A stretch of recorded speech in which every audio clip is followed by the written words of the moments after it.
To celebrate 1 year of YouTubing, I wrote a free 10 Nano Banana prompt and use case guide for you to download in the description and pinned comment. So in this video, I'm going to go through my 10 favorite use cases. That way you can understand a little bit about how it works. Instead of just reading it, you'll get a better sense of, the logic behind it. I'll even show you my prompt formula. So let's get right into it. And I will say this works for the Google AI Studio version of Gemini, as well as the Photoshop beta version. Same exact thing. First things first, this is the formula I use. And to break it down simply is you need to talk about your base image or subject. It's like, what are we talking about? Are we talking about a house? Are we talking about a person? You gotta tell Nano what you want to target. Okay, it's very good about understanding that. The next thing is the desired action and change.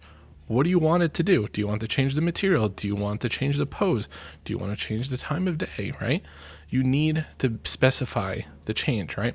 And that kind of goes hand in hand with either the style, the mood, or the material cue. So that could be like, change the material this, change the position of the sun, change anything, right? That's the power of Nano. And then lastly is the constraints. This, I like to say, it's kind of like padding the prompt where you say, do not change anything except this one thing, okay? So I'm gonna show you an example right now. So this right here, very simple. We do it all the time because it's so difficult to get a PNG person to look good in a photo. You specify the type of person you want. So we've got a casually dressed person sitting on the bench, right? So that's the first part of our prompt. And then we're basically saying ensure the scale is correct, right? That's the constraints. And then we're talking about the mood. So we're talking about the natural shadows and consistent lighting. So as you can see, they completely blend in perfectly. There's no weird cropping issues, blended in, you've got the shadows and everything. It's incredible. So again, one of the reasons why I've been on a Nano binge lately, because I do think this is like kind of mind blowing. So the next prompt I use all the time, which I literally use on a daily basis, is the color palette swap. So this happens, when the client is a little bit stuck. Do I go with option A? Do I go with option B? Or even as a designer, right? Do I go with this material or that material? What's going to look better?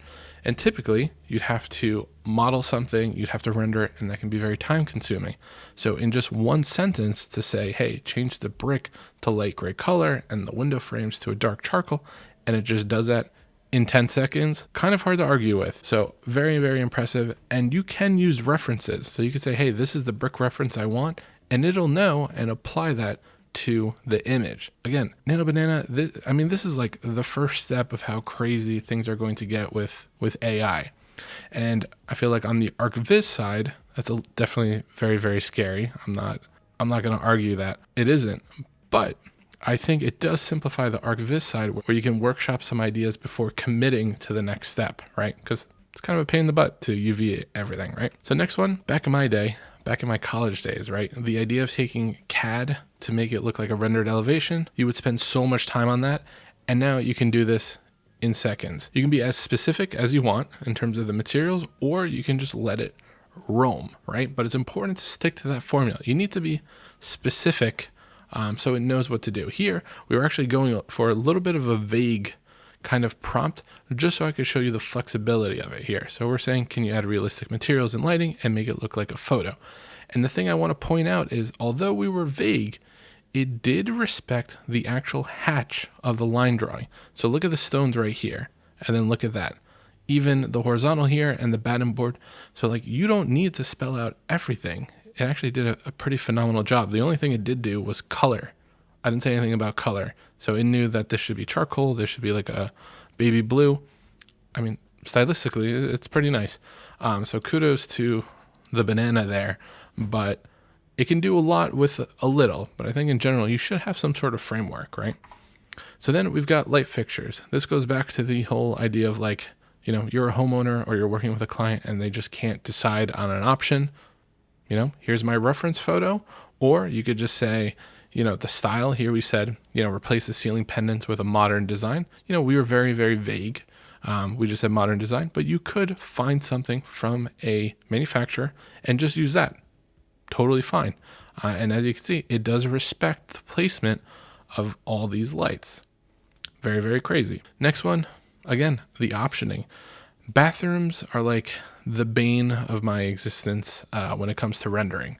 You basically spend all this time, you render out the first option, the client comes back and then like, oh, can we do this? Can we do a version with this backsplash? Another version with that? Can we change the vanity? And it just takes forever. So again, I love this stuff for just like simplifying. Okay, you want to go from blue brick style to like green squares, takes 10 seconds. That's great. The problem with AI is like when you want to orbit the camera a little bit, it does start to lose a little bit of the structure and everything. I do think that's where like ArchViz will still, be strong, of course. So this is another huge one.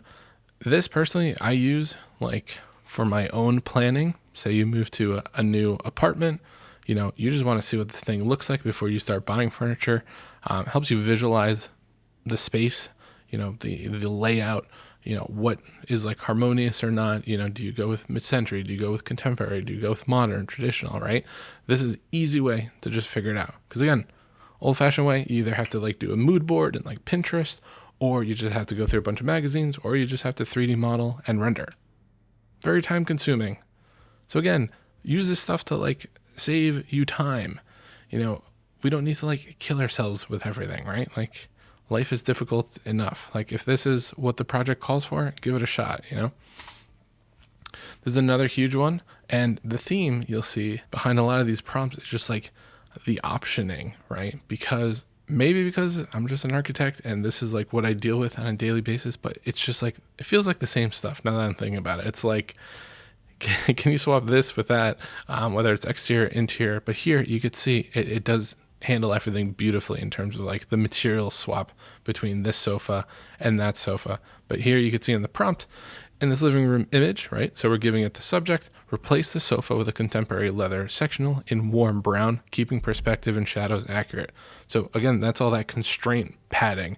You can get away without it, but I do like to put it in there because sometimes it will move the camera around. This, it's just kind of like really drilling it home. Like, hey, I need you to focus on this. I want you to do this. Like just focus on this one thing, right? The next one, which is kind of fun.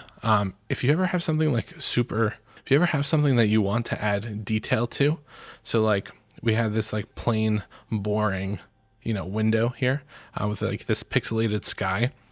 We actually just added like rain streaks on it, and it helped make it look a little bit more realistic. It still has that pixelized look in the background.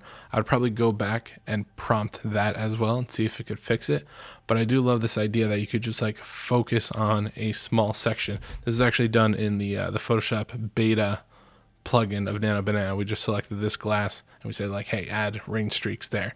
So that was cool too. You could probably get away with, the whole image and just say add rain streaks on the glass. But again, I'd rather just select what I need. That way the resolution is just contained to that selection rather than the whole image. Because again, this stuff can be low res and get stretched.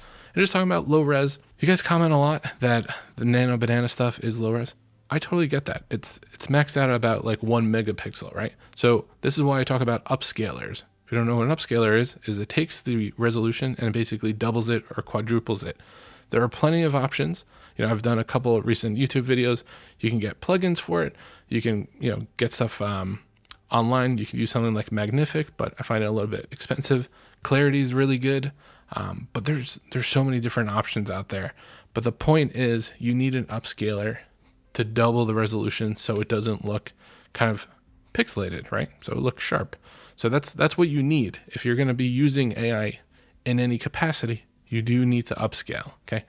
1 megapixel is not good for 2025. Maybe in like the early 2000s, but I guess like what's that photo of Bigfoot? Is that like less than a megapixel? But anyways, you get my point. You do need an upscaler because we're usually dealing with like 2K, 4K, 6K images, right? Especially like renderings.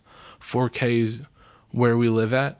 If you're draping a 1 megapixel over a 4K image, it's not going to look good, right? It's going to get that pixelated look. So definitely add that in.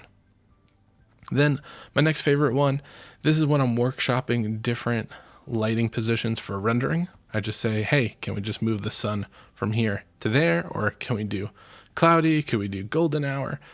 I do this all the time. I think this one, whether it's like sun direction or like weather, is probably one I've been doing on a daily basis.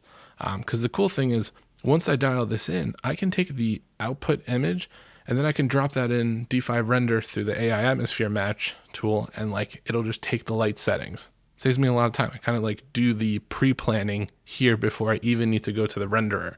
So again, whatever saves you time, implement that into your workflow, right? Then this is more about the idea of using references. I mean, I think it did a brilliant job just like dropping the art in here and like adding the light and everything. But you can use a reference image, and that can be, you know, of a picture or of a sofa or a light or a spec. It doesn't matter. The point is, you know, we're basically targeting this photo. So hang this painting right on the wall above the fireplace. We're giving it context in the living room render. So we're saying, put it in here. If you're not specifying where it goes, it gets a little confused. Okay. So just keep that in mind.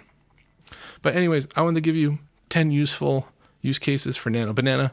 Definitely be sure to download that free guide. Again, it's free. No reason not to. And I've got some other examples that differ from this.